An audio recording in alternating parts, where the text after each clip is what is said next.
వరకు ఆమె పాట పాడుతుంటే పల్లె పులకించేది. బోనాల జాతర పూనకంతో ఊగిపోయేది. కానీ ఇప్పుడు ఆమె పేరు వింటే పూనకాలు రావడం లేదు, బాధితుల కన్నీళ్లొస్తున్నాయి.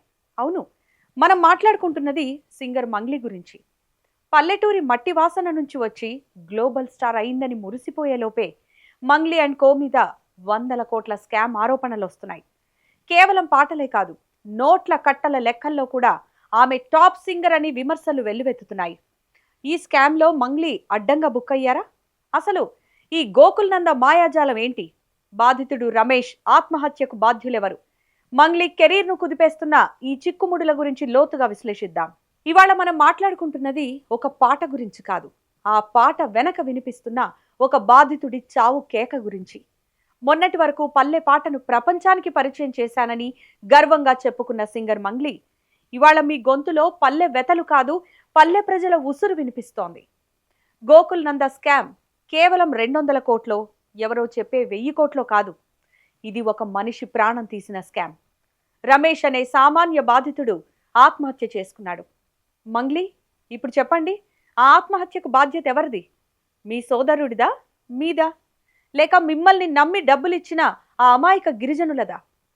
ఈ స్కామ్ తీరు చూస్తుంటే షాక్ కొడుతోంది.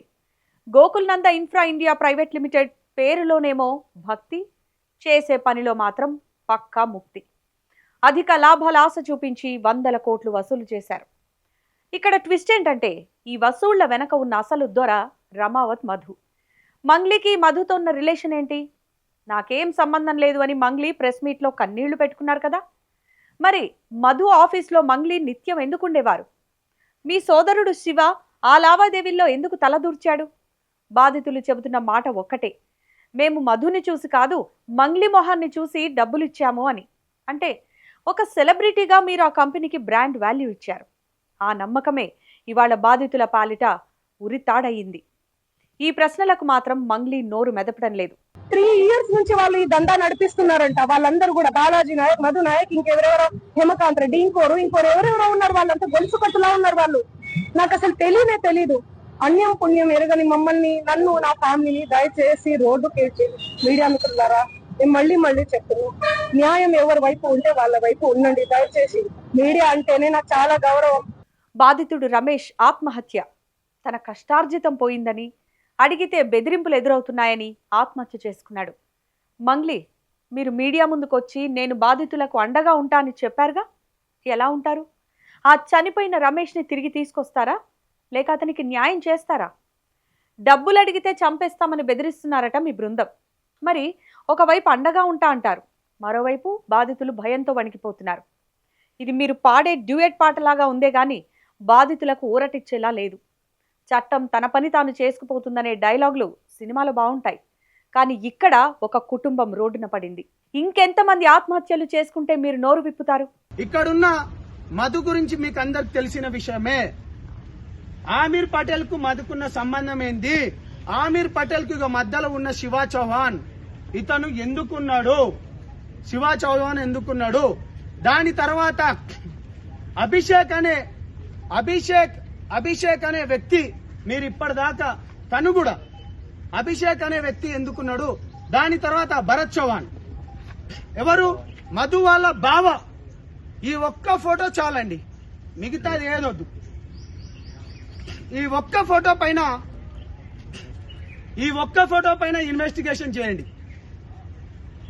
మేము రాత్రి పగలనకుండా చాలా మంది దగ్గర నుంచి ఎందుకు ఏందన్నా గాని నిజాలు బయటికి రావాలి, న్యాయం బతకాలి. పేద బిడ్డలు ఇవాళ చనిపోతున్నారు.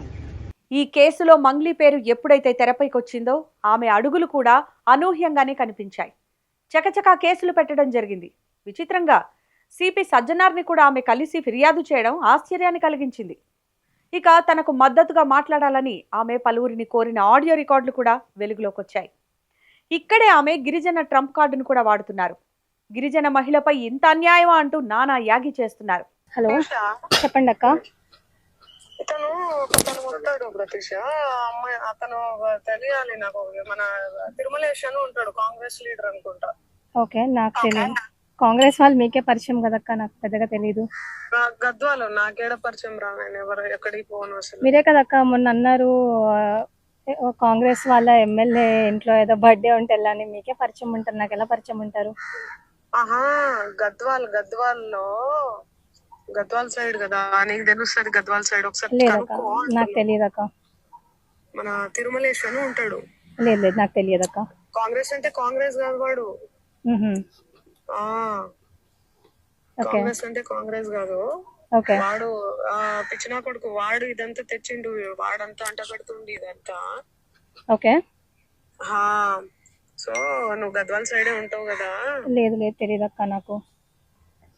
ఎందుకు అంతలా అసలు? లేదక్క, తెలియదక్క, అదక్క ఇదా కనుక్కుంటాను కానీ కూడా అనకుండా మరి ఇంతలా అయిందిరా. తెలీదక్క అని అంటున్నా నేను.